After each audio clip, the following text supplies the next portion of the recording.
I'll tweet him later. Okay. What a great way to start. Hey, everybody. It's the Fear the Fincast, I guess. The managing editor of fearthefin.com with Marcus White, the staff writer at Fear the Fin. We were just we were going to tell Poppy Lebitard about his spark plug being waived from so if you haven't heard, I hate to be the one to break the news to you that Long Beach native has in fact been waived from the San Jose Sharks. He hails from Long Beach, California. It's the beach. It's near Huntington Beach. Yep. Newport Beach. Long Beach, California. I've been there many times. There's a Cal State Long Beach. Yeah, there's a university Go there. 49ers. Yeah, go 49ers. Yeah, Troy Tulowitzki went there. Jared Weaver went there. The baseball team's called the Dirtbags. Don't call it that. Did you know that Jared Weaver and Troy Tulowitzki were roommates at Cal State Long Beach? Did that team win? They were not roommates. The College World Series or like none? They did win a College World Series. Yeah, you have those. Matt Nieto was not a roommate with Troy Tulowitzki, but that's just because Matt Nieto got his own place. Yeah. And also didn't go to college there. He went to Boston University. Yeah. Go Terriers. Yeah. I don't have any local Long Beach beers in here, but if I did, I'd be pouring one out for Matt Nieto right now. Yeah, you got a really been a tough situation for him. You got the feeling when the Sharks signed him to the 1-year deal this offseason that they weren't super high on him. If they were, and he's bounced in and out of the lineup since Pete DeBoer's been here, and this year he's really struggled he's struggled to keep a lineup placed down. It was really only like his second stint, I think, in the minor league. He played there briefly in his first year. So yeah, very very interesting to see what's going to happen to Matt Nieto. His contract's small enough where, you wonder, is he going to get claimed? He has not played in a while, but he's young enough and it's a small enough deal, and he's a good enough possession player that, I think that he would, I think a team, especially now that a team doesn't have to give up a draft pick for him, I think they'd be willing to take a chance on him. And this is all speculation, but I wonder if a team like Edmonton, if they have some cap space, if they'd want to, if they'd be willing to claim Matt Nieto on waivers. He plays a speed game, plays a possession game. McClellan seems to trust him because Nieto made the team his first year when McClellan was head coach, and that's that hasn't really. I don't know what I'm trying to say. That didn't really happen a lot with Todd McClellan. I mean, really the only rookies that, came in and then played big roles were Hurdle and him. Matt Irwin was in and out of the lineup. He did play Mueller, but he never really seemed to trust him. So I wonder if Edmonton could be a fit. I'm trying to look and see like which teams have caps, who's got the most cap space right now. Carolinas are at 23 players. Maybe they claim him and waive someone. Ottawa looks like be shocked to see a team like Toronto take him either, just because they have the space and could. Yeah. And as a team that has, they have a fourth line with a couple guys that are God of their future. They have guys in the Marlies that are certainly better than Nieto, that are part of their future, that they don't seem to want to call up right now. Yep. And I could see them trying to give Nieto a shot and maybe seeing if they can flip him for draft picks. Or, Toronto's the kind of organization right now that is really interested on trying to get their hands on as many interesting guys as possible and seeing what they can turn into assets later. Yes. So I was going to say that out. Okay. As well. I think he'd be a good fit there.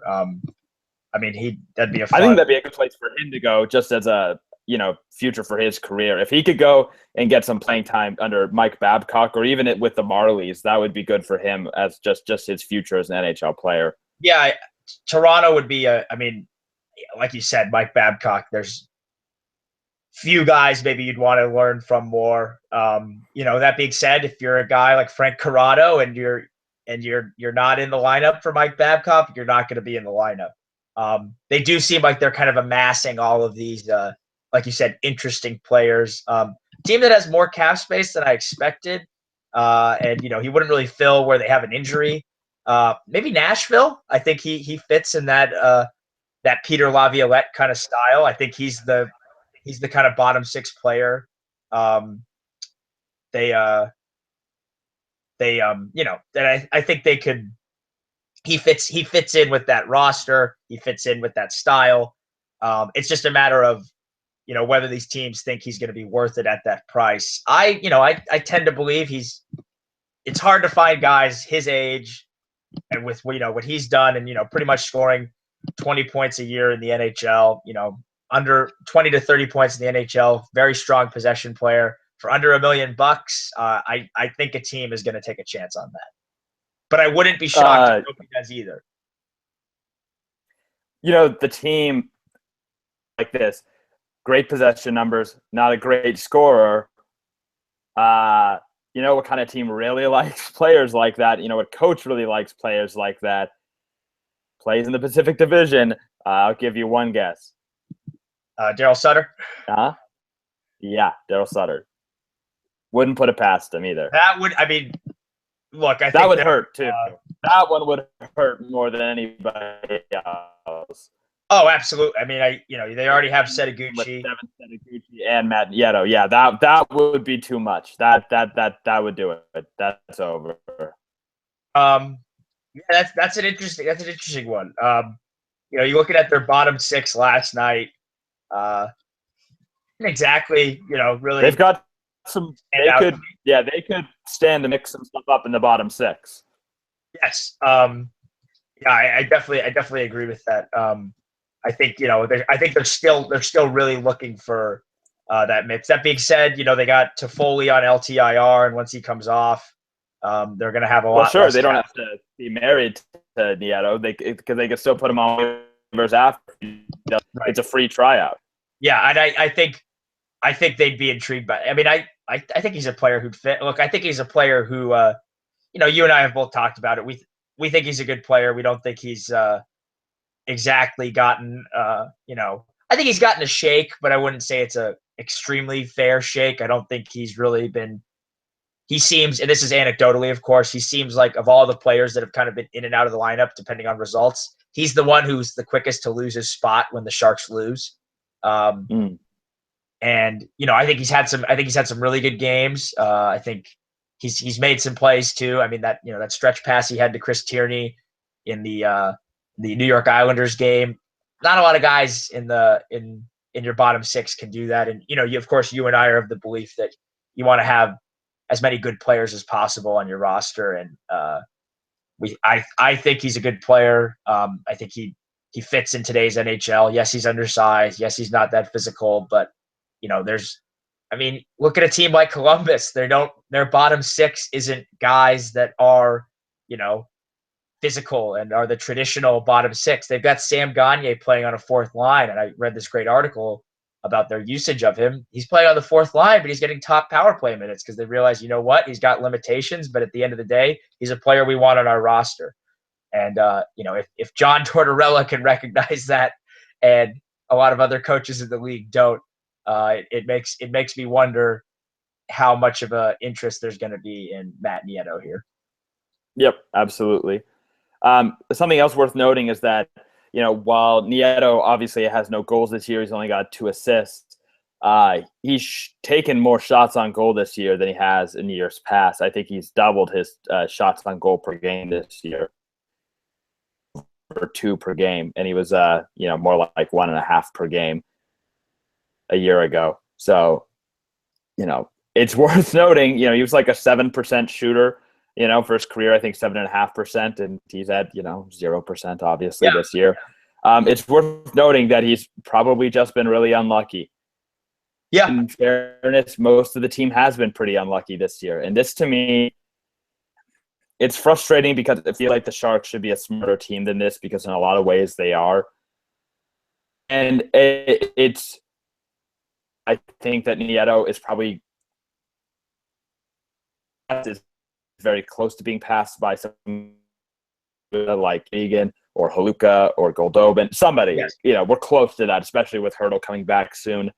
Yeah. But he has not been passed by Tommy Wingles or certainly not by Michael Haley. And I think that's frustrating because I think right now the Sharks are a better team with Matt Nieto on it. Now, is that going to be true in, a month when Tomas Hurdle comes back? Maybe not. But I feel like right now, especially with the Sharks as banged up as they are, it's frustrating to see the Sharks that could potentially make a division rival better. We're kind of sending a negative message, I feel like, to both the fan base and to the rest of the organization. And, and I acknowledge that stuff doesn't necessarily matter as much as I think it does. But, I think that's kind of a bummer because I felt like they said all the right things during the summer after losing to Pittsburgh about, becoming a faster team, a more skilled team. Yeah. And I don't really feel like we've seen anything of that in action during the season. We saw that during the offseason when they got Bodker and Schlemko, but as far as I don't think Pete DeBoer has actually learned anything from that Stanley Cup final loss, or at least nothing that I've seen in his actions that believe that.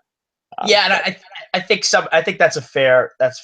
And I think with Nieto specifically, they talked about the speed, but I think part of it too is that they haven't, and I think where DeBoer can truly be judged on if he's learned is, if they're matched up against a Nashville in the playoffs, if they're matched up against a fast team like that. Maybe Nashville's a bad example, but if they get matched up with a very fast team like that, how has he then? Because in the regular season, I think it's tough to, because they played Pittsburgh twice. They didn't really play well in the second game, did not play well in the third period of that game. But, it's at the end of the day, it's a 2-game sample as opposed to, the 6 they played. And, I think they've dealt well with some fast teams. They haven't dealt well with others. But I agree with that. It definitely seems to fly in the face of the playing with speed kind of. And as does scratching David Schlemko at times when he was a healthy scratch, and as does benching Mikkel Bodker. I think it flies in the face of that. But, the Kings aren't exactly they're not going to be confused with a fast team by any means. And I think the point you made about Nieto's lack of luck is interesting because if he was scoring at the rate of, say, Tommy Wingles was earlier in the season, I don't think he gets waived. Right. I think you're probably right. And I think I want to make one point is that I think that because the Sharks beat the Kings so quickly, we've made the mistake that the Sharks beat the Kings because they're a heavy team, and that I don't think that's true. No, I think I think that's completely untrue. The Sharks beat the Kings because the Sharks. Yeah, the opposite's true. The Sharks skated circles around the Kings because the Kings are slow. Yeah, exactly. The Sharks are a heavier team than the Penguins, but they're also a much faster team than the Kings. Yes. That's why they won. And we don't have to get into that now, obviously, but it's not because that they were more physical than the Kings. They're much less physical than the Kings. One game in that series they lost was because Justin Braun chased a hit instead of making a play on the puck. Yeah. And the Kings got an odd man rush in overtime and scored an overtime winning goal. That's the only game they lost in that series was because they tried to be physical instead of playing hockey. Yeah. That's it. That's the difference between sweeping the Kings and not sweeping it. That's it. I mean, the reason they beat the Blues and the reason they beat the Kings is because they skated, like you said, they skated circles around those teams. They were ferocious on the forecheck. They pressured relentlessly, and neither team could cope with the Sharks' skating ability. And then they ran into a team that did the same to them what they were doing to those other teams. So, yeah, and that's why they struggled with Nashville, because Nashville's a fast team. Exactly.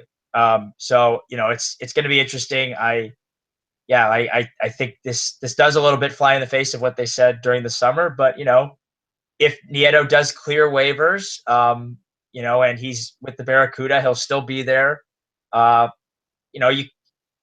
Who knows? A lot can happen during the season. I could absolutely see if he clears, especially because there's no reentry waivers, he could get another shot with the team.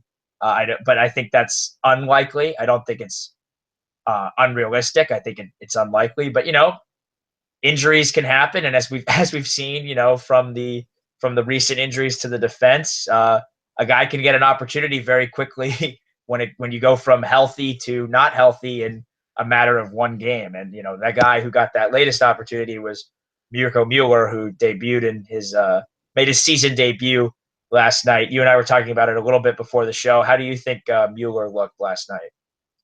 I think it's kind of interesting. He only played, I think it was 9 minutes. I don't think he played at all in the third period. And I think not great. I know his Corsi numbers were okay. He was a -2, and his Fenwick numbers were pretty bad. To me, and I know you touched on the fact that he looked a little more confident while he had the puck. The play that stuck out the most to me, play in the Sharks' defensive zone where Drew Doughty just walked in on Martin Jones. And the biggest problem to me, and that's with Mirko Mueller on the ice.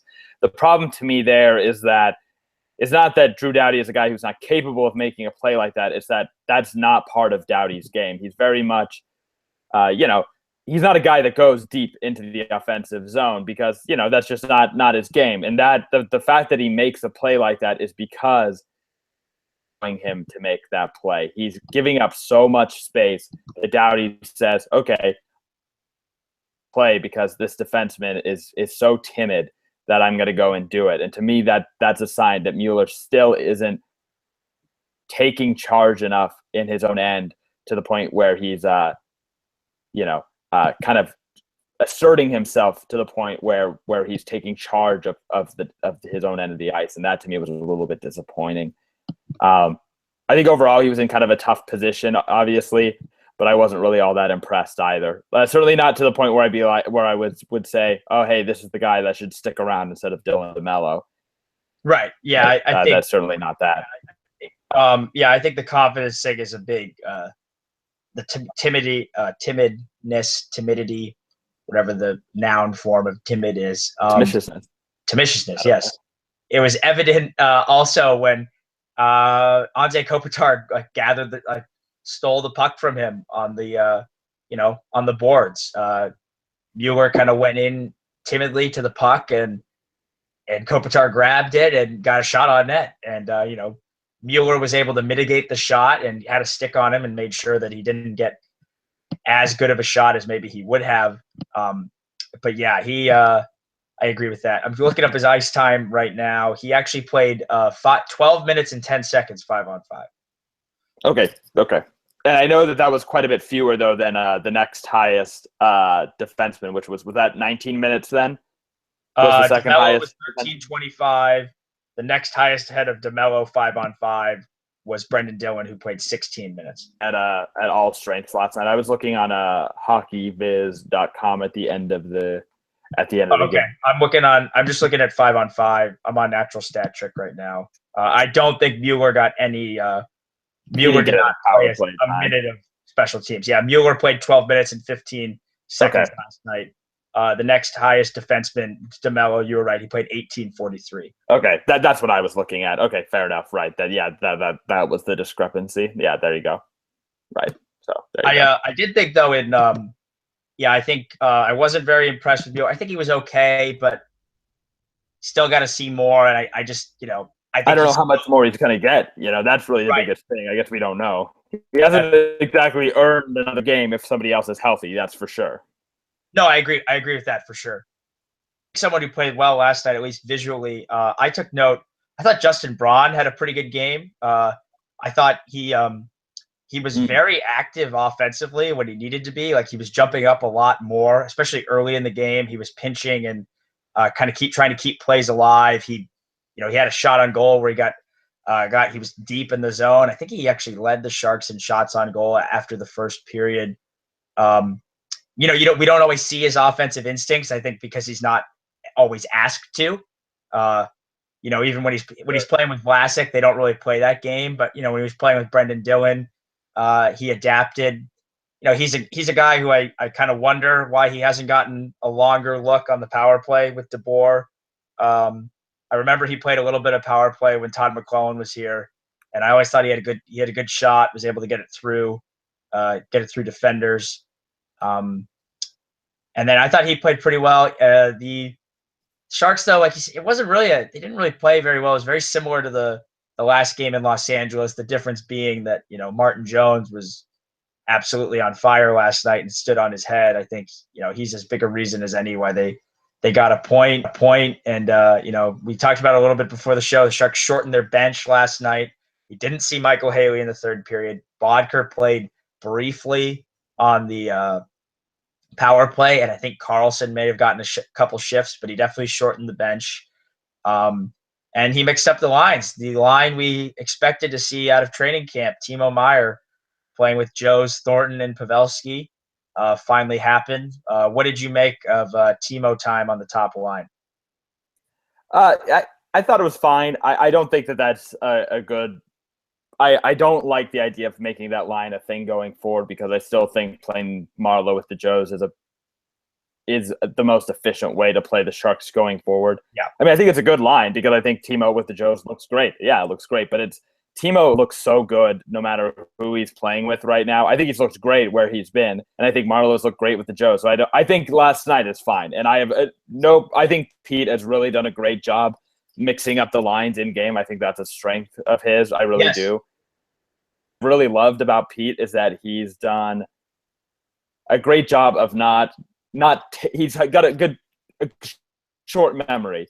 Like, we're not going to see that to start the next game. He's going to go right back to what has worked the whole season. He's not going to take that small sample size thing. And with that, he's going to be like, okay, hey, that's what we were trying to make work for this one game. And hey, starting next game, we're going to go back to what's worked all year. Next game, these new opportunities give us. And I really, really like that about Pete. It's one of my favorite things about him as a coach. It's the opposite of what Todd McClellan did. McClellan would mix up the lines when the Sharks weren't playing well. Fall in love with them. Yeah. And then he'd stick with those lines going forward through games. Yeah, I agree. There's been some calls I've seen to remove Marleau from the top line, but I think that, like I said, I think that maximizes the efficiency of the lineup. I think Thornton has had a drop off in points regardless. Pavelski is right around where he usually is points wise. He's not scoring as many goals, but he's getting a lot more. What's up? Yeah, he's been incredible. Yeah, so he's he's still great. I think Thornton, you're seeing the age, and I think Marleau's played well with them, and like you said, I think it maximizes the efficiency of the lineup. That being said, if they go with Marleau playing with Tierney on Tierney's wing, I don't mind that. I think when Hurdle comes back, maybe if we see a change, I wouldn't hate that. A Hurdle with Marleau? I don't. Right. If we do that, then we're talking about something. But I think until then, I think it's less great. Yeah. No, I agree. I just feel like that's a bigger play than it would be to put on Hurdle. I think Hurdle and Marleau look a lot better together than Tierney and Marleau. That's all. That's my take. I think they weren't scoring a lot, but I thought they looked. But I thought they looked good. Right, I think so too. And I think if you wait it out and you do that, then we're talking about something. I mean, I think their depth is if your top line when they come back, that's the amazing thing to think about is how well they've played without Hurdle. And I don't want to get too far ahead of ourselves. Right. Hurdle comes back, all of a sudden he's your third line center if that's what they go with, because they could put Hurdle on the top line wing. Tierney certainly played well as the third line center, but if that's your depth down the middle, and I think they're now able to do that more because of how well Timo Meier and Kevin Labanc have played.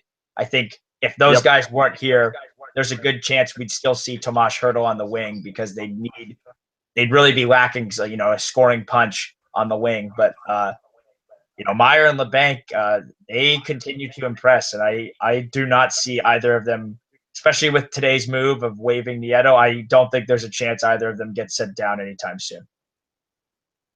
About if Hurdle, your center depth is Thornton, Couture, Hurdle, Tierney, you can make a pretty good argument for the best center depth in the NHL. Oh, that's absolutely. Pretty close. Yeah, I don't. Maybe Pittsburgh, maybe, but right.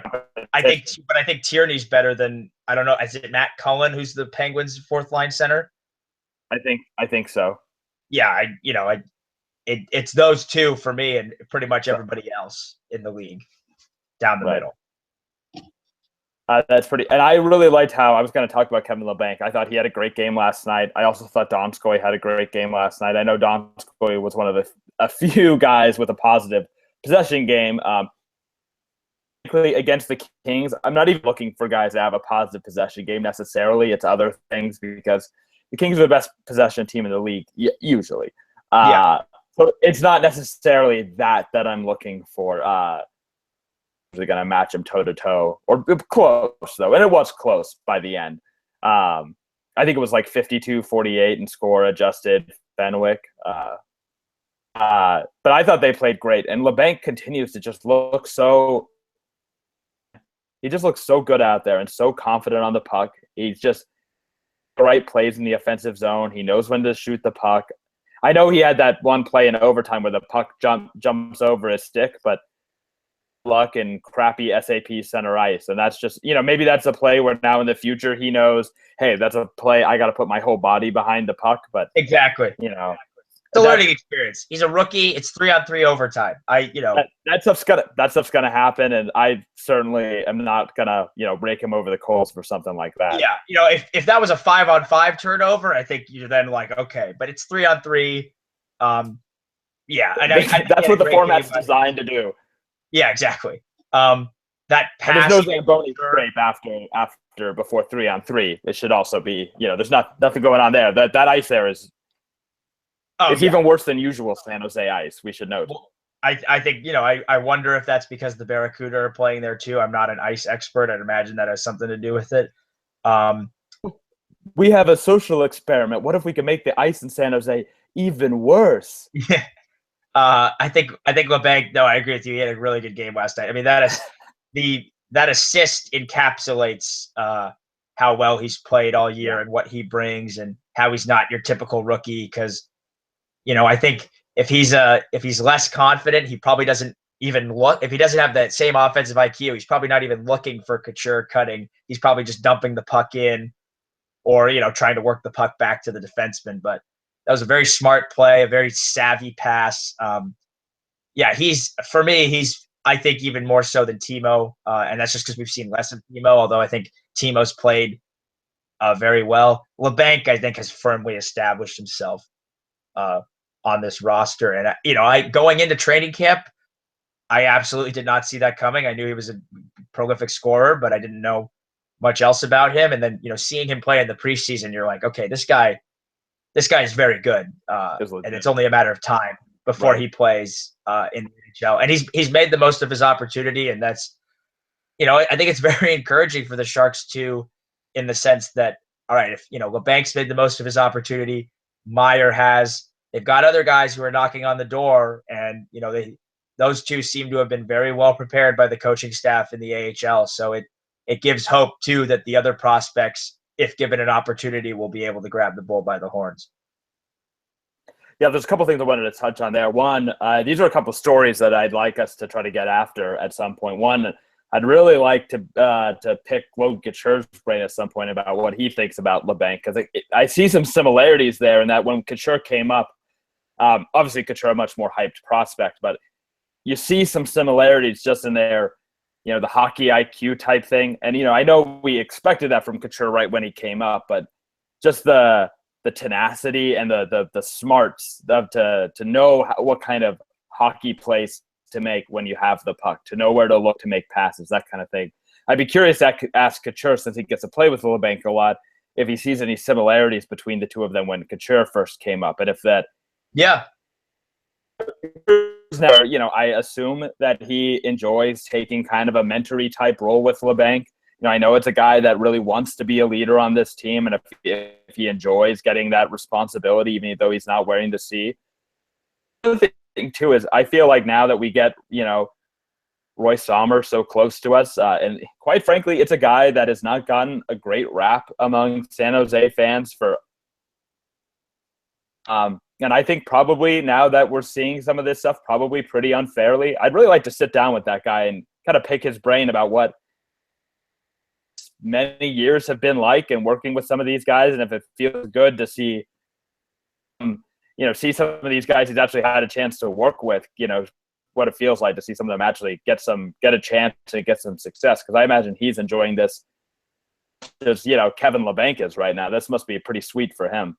I think the thing with Sommer, the criticism, and at least for me, it might speak to my lack of understanding of, AHL development is, you see a guy like Couture, you see the guys that get called up really don't spend a lot of time with him. And I think maybe we've taken that the wrong way. Instead of that being a reflection on his coaching and that, these guys were already ready, it could be that they went to him, they got the little bit of seasoning they needed, and now they're ready. And it could be more of a reflection on the prospects, the other prospects the Sharks have drafted who have spent time with him, more time with him, that maybe haven't been ready. I think he's definitely gotten a bad rap, and but I also think, just seeing how well the Barracuda have played this year, it's clear that the Sharks have never had prospect depth like this. Like even I think that's the biggest thing. And they made the playoffs in, I think, 08-09. Worcester made the playoffs, and I'm not sure if they made the playoffs other than that, maybe once.